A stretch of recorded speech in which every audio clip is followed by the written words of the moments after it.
Woo! Happy holidays everyone, and welcome to the channel. Hero here from First Timers Cycling. And you know, today is Christmas, so you know what that means. Bike parts! As you may or may not know, I've converted my bike to a single speed e-bike setup. And that's with the 22 rear cog and the 46 front, which is the standard front that comes with the Bafang. And as far as riding flats and somewhat uphills, it feels okay. I mean, I could always up the assist and rely completely on the Bafang motor to push me up. But some of you guys on the previous episode were concerned about the life and longevity of the Bafang motor, the gears and the battery life.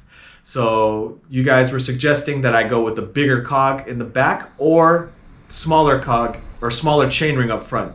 Due to my bike's chain line, the smallest I can go is a 42 in the front, but the back, they only make a 22 is the max. I think there is a 23, but Wolftooth only makes a 22 is max. So I had to find an alternative. That's what I have here in my hand. This is called a Spider Gear Adapter by Pinion. And this allows for you to mount a front chainring into the back.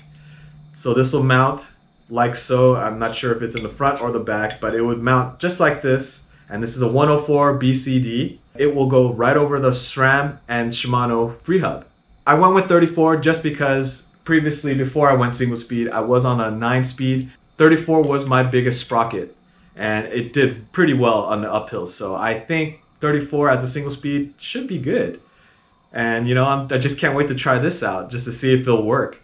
Currently, I was okay with the 22, but like I said, you guys were suggesting that I need to lighten up the load on the Bafang motor so the battery and the motor can live longer. And I'm all about that. You know, I don't want to break anything.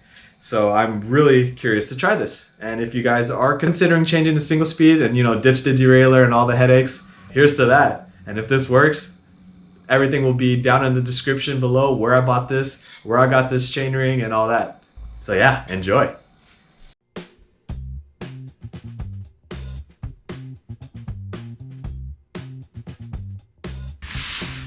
So now,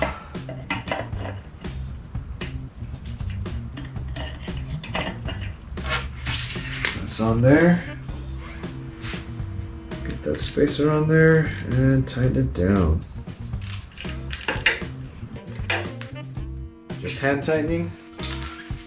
Check that out, it's almost as big as the disc. Woo! Yeah, it's gonna be a motorcycle. All right.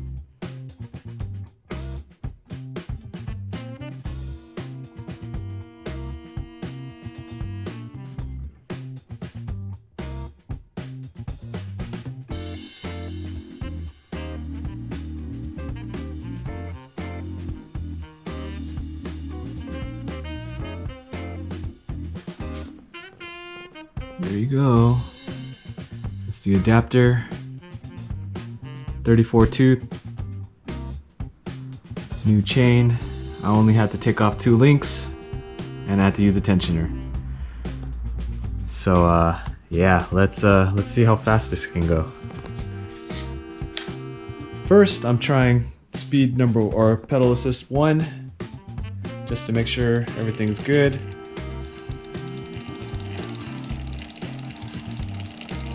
Sounds good, right? All right.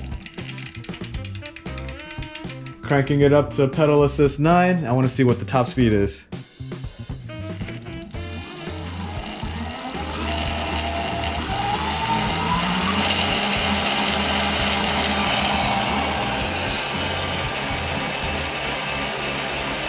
$18.5.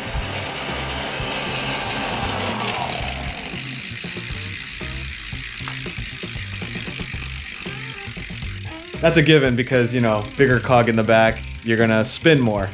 So that leads me to believe that I'm gonna be out spinning my legs if I'm like free pedaling without the assist.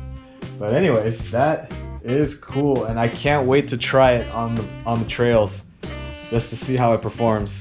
What I'm gonna do right now is actually just tighten all the bolts and make sure everything's good, but you guys don't need to see all that. You guys are more interested in how this works. Today it's gonna be raining. In the next few days it's gonna be raining, so I won't be able to test it. Some of you guys on the east east side of the country or other parts of the world where it's raining, you guys are still riding.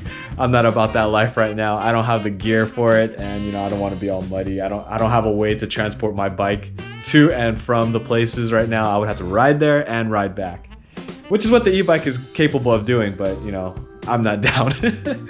But there will be a time where it's going to be sunny, and Alvin and I, maybe even Rafael, can test his e-bike, and I get to test my setup. And yeah, I can't wait for that. So stay tuned for that episode. And if you guys have any questions, comments, if you guys think that I should go with the bigger cog in the back, let me know. But I do want to try this. I have a feeling this will be a good setup for me. It might be the ultimate setup. But if I'm going to be riding on flats most of the times, I'll probably change back to the 22.